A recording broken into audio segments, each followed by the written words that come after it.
গতকাল ভোরের আলো ফোটার আগে ওমান সাগরের গভীর নীল জলরাশির বুকে এমন কিছু ঘটে গেল যা সারা পৃথিবীর কূটনৈতিক মহলে তোলপাড়। গতকাল ভোরের আলো ফোটার আগেই ওমান সাগরের গভীর নীল জলরাশির বুকে এমন কিছু ঘটে গেল যা সারা পৃথিবীর কূটনৈতিক মহলে তোলপাড় সৃষ্টি করেছে। একটি বিশাল কার্গো জাহাজ, যার ভেতরে প্রায় 60 লক্ষ লিটার জ্বালানি তেল বোঝাই করা ছিল, সেটিকে ইরানি নৌবাহিনীর কমান্ডোরা অতর্কিত হামলা চালিয়ে দখল করে নিয়ে গেছে। এই ঘটনার সবচেয়ে উদ্বেগজনক দিকটি হলো, সেই জাহাজে আটকে পড়েছেন বাংলাদেশের নাগরিকরা। আন্তর্জাতিক সংবাদ মাধ্যম থেকে শুরু করে বাংলাদেশের প্রতিটি সংবাদপত্র এই খবরটি নিশ্চিত করেছে, কিন্তু এখনও জানা যায়নি ঠিক কতজন বাংলাদেশি সেই জাহাজে ছিলেন এবং তাদের বর্তমান অবস্থা কেমন। ইরানি কর্তৃপক্ষ যে বিবৃতি দিয়েছে তাতে বলা হয়েছে, এই জাহাজটির মালিকানা নিয়ে গুরুতর প্রশ্ন রয়েছে। জাহাজটি যে বিপুল পরিমাণ তেল বহন করে তার গন্তব্যের দিকে যাচ্ছিল, সেই তেলের সম্পূর্ণ চালানটি অবৈধ এবং চোরাচালানের মাধ্যমে পরিবহন করা হচ্ছিল। কিন্তু প্রশ্ন হলো, এই তেল আসলে কোথা থেকে এসেছে এবং কোথায় যাচ্ছিল? ইরান এ বিষয়ে কোনো বিস্তারিত তথ্য প্রকাশ করেনি, যা রহস্যকে আরও ঘনীভূত করে তুলেছে। সূত্রগুলো যা বলছে তাতে একটি ভয়াবহ চিত্র ফুটে উঠেছে। সিরিয়া এবং ইরাকের বিভিন্ন তেলক্ষেত্র বর্তমানে যুক্তরাষ্ট্রের নিয়ন্ত্রণে রয়েছে বলে অভিযোগ রয়েছে দীর্ঘদিন। সেই সব খনি থেকে যে তেল উত্তোলন করা হচ্ছে তার একটি বড় অংশ বিভিন্ন দেশে অবৈধভাবে পাচার করা হচ্ছে বলে আন্তর্জাতিক বিভিন্ন সংস্থা দাবি করে আসছে। এখন ইরান যে জাহাজটি আটক করেছে, সেটি কি এই পাচার চক্রের অংশ ছিল? এই প্রশ্নের উত্তর এখনো পাওয়া যায়নি, কিন্তু ইরানের পদক্ষেপ স্পষ্টতই ইঙ্গিত দিচ্ছে যে তারা এই অবৈধ কার্যক্রমের বিরুদ্ধে জোরালো অবস্থান নিয়েছে। জাহাজটিতে মোট 8 জন ক্রু সদস্য ছিলেন, যারা বিভিন্ন দেশের নাগরিক। 3টি ভিন্ন দেশের মানুষ এই জাহাজে কাজ করছিলেন বলে প্রাথমিকভাবে তথ্যে জানা গেছে। কিন্তু বাংলাদেশের কতজন নাগরিক সেখানে ছিলেন, তাদের নাম কি, তারা কোন অঞ্চলের মানুষ, এসব তথ্য এখনও সম্পূর্ণ অজানা। ইরান এই ইস্যুটিকে কেন্দ্র করে সকল তথ্য গোপন রেখেছে, কারণ মাত্র কয়েক ঘন্টা আগেই এই অভিযান পরিচালিত হয়েছে। এই অনিশ্চয়তার মধ্যে বাংলাদেশের পরিবারগুলো কি পরিমাণ উদ্বেগের মধ্যে রয়েছে তা সহজেই অনুমেয়। তবে একটি আশার কথা হলো, বাংলাদেশ এবং ইরানের মধ্যে কূটনৈতিক সম্পর্ক বরাবরই বন্ধুত্বপূর্ণ এবং সৌহার্দ্যপূর্ণ ছিল। দুই দেশে ওআইসির সদস্য রাষ্ট্র এবং D8 নামে যে 8টি উন্নয়নশীল মুসলিম দেশের সংগঠন রয়েছে, সেখানে উভয় দেশেই সক্রিয় সদস্য। এই কারণে কূটনৈতিক চ্যানেলের মাধ্যমে বাংলাদেশি নাগরিকদের মুক্ত করে আনা খুব একটা কঠিন কাজ হওয়ার কথা নয়, কিন্তু এর জন্য দরকার দ্রুত পদক্ষেপ। তেহরানে অবস্থিত বাংলাদেশ দূতাবাসকে এখনই সক্রিয় হতে হবে এবং ইরানি কর্তৃপক্ষের সাথে যোগাযোগ স্থাপন করে আটক নাগরিকদের সুরক্ষা নিশ্চিত করতে হবে। পররাষ্ট্র মন্ত্রণালয়ের উচিত এই বিষয়টিকে সর্বোচ্চ গুরুত্ব দিয়ে দেখা।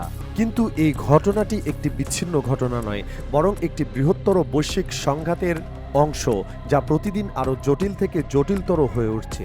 গত কয়েক সপ্তাহে পৃথিবীর সমুদ্র পথগুলো এমনভাবে উত্তপ্ত হয়ে উঠেছে যে অনেকে বলছেন এটি একটি নতুন ধরনের বিশ্বযুদ্ধের সূচনা হতে পারে। এবার সেই যুদ্ধ স্থলভাগে নয়, সমুদ্রের বুকে সংঘটিত হচ্ছে। মাত্র কয়েকদিন আগের কথা, ভেনেজুয়েলার উপকূল থেকে একটি রাশিয়ান তেলবাহী ট্যাঙ্কার জাহাজ যুক্তরাষ্ট্রের নৌবাহিনী ধরে নিয়ে গেছে। এই ঘটনা আন্তর্জাতিক সম্প্রদায়কে স্তম্ভিত করে দিয়েছে। রাশিয়া তীব্র প্রতিক্রিয়া জানিয়েছে এবং পাল্টা পদক্ষেপ নিতে দেরি করেনি। ইউক্রেনের ওডেসা বন্দরের কাছে তুরস্কের একটি জাহাজে হামলা চালিয়েছে রাশিয়া। এই ঘটনায় তুরস্ক ক্ষুব্ধ হয়েছে এবং এখন প্রশ্ন উঠেছে, ন্যাটোর সদস্য তুরস্ক এই পরিস্থিতিতে কি ভূমিকা নেবে। আজ সকালে আরও একটি চাঞ্চল্যকর খবর এসেছে। কাস্পিয়ান সাগরে, যেটি ইরানের উত্তরে অবস্থিত, সেখানে রাশিয়া এবং ইরানের 2টি জাহাজে হামলা হয়েছে। কারা হামলা করেছে তা এখনো স্পষ্ট নয়, কিন্তু পরিস্থিতি যে অত্যন্ত উত্তেজনাপূর্ণ তা বলার অপেক্ষা রাখে না। ইরান এই পরিস্থিতিতে পাল্টা ব্যবস্থা নেওয়ার ঘোষণা দিয়েছে। তাদের বক্তব্য পরিষ্কার, যেহেতু তাদের জাহাজগুলোকে টার্গেট করা হচ্ছে, তাই এখন থেকে যুক্তরাষ্ট্রের সাথে সংশ্লিষ্ট বা যুক্তরাষ্ট্রের স্বার্থে কাজ করছে এমন সকল জাহাজ আটক করা হবে এবং প্রয়োজনে অতর্কিত হামলা চালানো হবে। এই পরিস্থিতিতে একটি গুরুত্বপূর্ণ প্রশ্ন সামনে এসেছে, বাংলাদেশের যে হাজার হাজার নাবিক বিশ্বের বিভিন্ন জাহাজে কাজ করছেন, তাদের নিরাপত্তা কতটুকু নিশ্চিত? অনেকে মনে করেন বাংলাদেশের নাবিকরা শুধু বাংলাদেশি জাহাজেই কাজ করেন, কিন্তু বাস্তবতা সম্পূর্ণ ভিন্ন। আমাদের দেশের প্রশিক্ষিত নাবিকরা পৃথিবীর বিভিন্ন দেশের বিভিন্ন কোম্পানির জাহাজে চাকরি করছেন। এদের মধ্যে ভারতীয় কোম্পানির জাহাজ রয়েছে, সিঙ্গাপুর ভিত্তিক কোম্পানির জাহাজ রয়েছে এবং আরও অনেক দেশের জাহাজে তারা কর্মরত। এখন একটি ভয়াবহ বিষয় হলো, এই কোম্পানিগুলোর কোনোটির বিরুদ্ধে শক্তিশালী অভিযোগ রয়েছে যে তারা অবৈধভাবে তেল পাচারের সাথে জড়িত। সিরিয়া ও ইরাক থেকে পাচার হওয়া তেল এই কোম্পানিগুলো ভারতসহ আরও কয়েকটি দেশে রপ্তানি করে থাকে বলে অভিযোগ রয়েছে। যদি বাংলাদেশি নাবিকরা এমন কোনো জাহাজে কাজ করেন যেটি ইসরায়েলের স্বার্থ সংশ্লিষ্ট কোনো কাজে লিপ্ত অথবা যুক্তরাষ্ট্র ও ইরানের মধ্যকার সংঘাতে কোনো পক্ষের স্বার্থে ব্যবহৃত হচ্ছে, তাহলে তাদের জীবন মারাত্মক ঝুঁকির মুখে পড়বে। একটি বিষয় ভেবে দেখুন, এবার ইরান জাহাজটি আটক করেছে। ইরানের সাথে বাংলাদেশের সম্পর্ক ভালো, তাই কূটনৈতিক প্রচেষ্টায় নাগরিকদের মুক্ত করা সম্ভব হতে পারে। কিন্তু এই রকম পরিস্থিতি যদি ইসরায়েলের ক্ষেত্রে হয় তাহলে কি ঘটত? ইসরায়েল কিন্তু কমান্ডো অপারেশন চালিয়ে জাহাজ আটক করত না, তারা সরাসরি মিসাইল হামলা বা ড্রোন হামলা চালাতো। সেই হামলায় জাহাজের সকল ক্রু সদস্যের প্রাণ চলে যেতে পারত, যাদের মধ্যে বাংলাদেশি নাগরিকরাও থাকতেন। এই কথা ভাবলেই বোঝা যায় বর্তমান পরিস্থিতিতে সমুদ্রপথে কাজ করা কতটা ঝুঁকিপূর্ণ হয়ে উঠেছে। এই কারণে বাংলাদেশের যে সকল নাগরিক নাবিক হিসাবে বিভিন্ন আন্তর্জাতিক জাহাজে কাজ করেন, তাদের এখনই সতর্ক হওয়া দরকার। তারা যে কাজ করছেন সেটি কি বৈশ্বিক কোনো সংঘাতে জড়িয়ে পড়ার ঝুঁকি তৈরি করছে কিনা সেটা তাদের জানা দরকার। অনেক সময় ভালো বেতনের লোভে অনেকে এমন জাহাজে চাকরি নেন যেগুলো সম্পর্কে তাদের পরিষ্কার ধারণা নেই, কিন্তু এই মুহূর্তে কাজের চেয়েও জীবনের মূল্য বেশি, এটা সবাইকে বুঝতে হবে। এখন যে প্রশ্নটি সবচেয়ে বেশি আলোচিত হচ্ছে সেটি হলো, কেন হঠাৎ করে সমুদ্র পথগুলো এতটা অস্থির হয়ে উঠেছে? এই প্রশ্নের উত্তর খুঁজতে গেলে আমাদের বৈশ্বিক ক্ষমতার রাজনীতির দিকে তাকাতে হবে। বর্তমানে পৃথিবীর একটি অভূতপূর্ব পরিবর্তনের দ্বার প্রান্তে দাঁড়িয়ে আছে। বিশ্ব নেতৃত্ব যে পাওয়ার ট্রান্সফার বা ক্ষমতার হস্তান্তর হতে চলেছে সেটি নিয়ে এখন তীব্র লড়াই চলছে। চীন এখন একটি শক্তিশালী অর্থনৈতিক ও সামরিক শক্তি হিসাবে আবির্ভূত হয়েছে। তাদের ক্ষমতার উৎস, তাদের অর্থনৈতিক প্রবৃদ্ধি এবং তাদের সামরিক সক্ষমতা যুক্তরাষ্ট্রের জন্য সরাসরি চ্যালেঞ্জ তৈরি করছে। চীন এখন বিশ্ব নেতৃত্বের জন্য যুক্তরাষ্ট্রের সাথে প্রতিদ্বন্দ্বিতা করছে। ইতিহাস সাক্ষী দেয়, পৃথিবীতে কোনো নেতৃত্বই শান্তিপূর্ণভাবে হস্তান্তর হয়নি। প্রতিটি ক্ষমতার পরিবর্তনের সাথে সংঘাত জড়িয়েছিল এবং এবারও তার ব্যতিক্রম হওয়ার কোনো লক্ষণ দেখা যাচ্ছে না। যুক্তরাষ্ট্র এই মুহূর্তে যে কৌশল অবলম্বন করছে সেটি অত্যন্ত সুচিন্তিত। কোনো দেশে হামলা করার আগে তারা প্রথমে নিশ্চিত হয় যে সেই দেশ কোন কোন দেশ থেকে সাহায্য পেতে পারে, তারপরে সেই সাহায্যের পথগুলো বন্ধ করার চেষ্টা করে। ভেনেজুয়েলার কথাই ধরুন, এই দেশটিতে আক্রমণের প্রস্তুতি নিচ্ছে যুক্তরাষ্ট্র। এটা এখন কারো অজানা নয়, কিন্তু ভেনেজুয়েলার সবচেয়ে বড় দুই মিত্র হলো রাশিয়া এবং ইরান। এই দুটি দেশ ভেনেজুয়েলাকে সামরিক এবং অর্থনৈতিক সহায়তা দিয়ে থাকে। এখন যুক্তরাষ্ট্র যা করছে সেটি হলো রাশিয়া এবং ইরানকে অন্য দিক থেকে ব্যস্ত রাখার চেষ্টা করছে। রাশিয়ার জাহাজ আটক করা, ইরানের জাহাজে হামলা করা, তাদের অভ্যন্তরীণ বিষয়ে উস্কানি দেওয়া, এসব কিছুই এই কৌশলের অংশ। যদি রাশিয়া ও ইরান তাদের নিজেদের সমস্যা নিয়ে ব্যস্ত থাকে তাহলে তারা ভেনেজুয়েলাকে সাহায্য করতে পারবে না, আর তখনই যুক্তরাষ্ট্রের জন্য ভেনেজুয়েলায় আক্রমণ সহজ হয়ে যাবে। একইভাবে চীনকেও ব্যস্ত রাখার চেষ্টা করা হচ্ছে। তাইওয়ান ইস্যুকে কেন্দ্র করে জাপান এবং দক্ষিণ কোরিয়াকে দিয়ে চীনের উপর চাপ তৈরি করা হচ্ছে। জাপানের একটি দ্বীপ তাইওয়ান থেকে মাত্র 120 কিলোমিটার দূরে অবস্থিত। সেই দ্বীপ জাপানে হঠাৎ করেই তাদের সামরিক শক্তি বাড়িয়েছে, যুদ্ধবিমান মোতায়েন করেছে এবং উন্নত রাডার ব্যবস্থা স্থাপন করেছে। চীন এই পরিস্থিতিতে অত্যন্ত উদ্বিগ্ন এবং এদিকে মনোযোগ দিতেও বাধ্য হচ্ছে। এই সবকিছুর মধ্যেই আসে ভেনেজুয়েলার প্রসঙ্গ।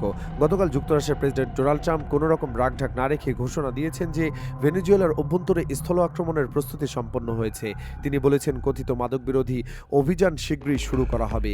এটি হবে একটি পূর্ণাঙ্গ ল্যান্ড অপারেশন। এই ঘোষণার পরপরই একটি আশ্চর্যজনক ঘটনা ঘটেছে। ভেনেজুয়েলার বিরোধী দল যে নেত্রী রয়েছেন তাকে যুক্তরাষ্ট্রের মধ্যস্থতায় এবং ডোনাল্ড ট্রাম্পের সময়কালেই শান্তিতে নোবেল পুরস্কার দেওয়া হয়। তিনি হঠাৎ করে প্রকাশ্যে এসেছেন। এতদিন তিনি গোপন স্থানে অবস্থান করছিলেন, কিন্তু ট্রাম্পের ঘোষণার পরপরই তিনি বেরিয়ে এসে বিভিন্ন ভিডিও বার্তা দিচ্ছেন। তার বার্তার মূল কথা হলো ভেনেজুয়েলার জনগণকে যুক্তরাষ্ট্রকে সহযোগিতা করতে হবে। একটু ভেবে দেখুন এই পরিস্থিতি। একজন মহিলা যিনি শান্তিতে নোবেল পুরস্কার পেয়েছেন, তিনি তার নিজের দেশের জনগণকে বলছেন একটি বিদেশি শক্তির হাতে আত্মসমর্পণ করতে। তিনি বলছেন যুক্তরাষ্ট্র যেন ভেনেজুয়েলা দখল করতে পারে এবং সেখানে আধিপত্য বিস্তার করতে পারে, সেজন্য সবাইকে সাহায্য করতে হবে। মানে শান্তিতে নোবেল পেয়ে তিনি যুদ্ধের পক্ষে সায় দিচ্ছেন এবং নিজের দেশের বিরুদ্ধে বিদেশি শক্তির পক্ষ নিচ্ছেন। এই ঘটনা আবারও প্রমাণ করে যে নোবেল শান্তি পুরস্কার কতটা বিতর্কিত। বারাক ওবামার কথা মনে করুন, তিনি আফগানিস্তান যুদ্ধের অন্যতম পৃষ্ঠপোষক ছিলেন। যুদ্ধ চালিয়ে গেছেন বছরের পর বছর, অথচ তাকে শান্তিতে নোবেল পুরস্কার দেওয়া হয়েছে।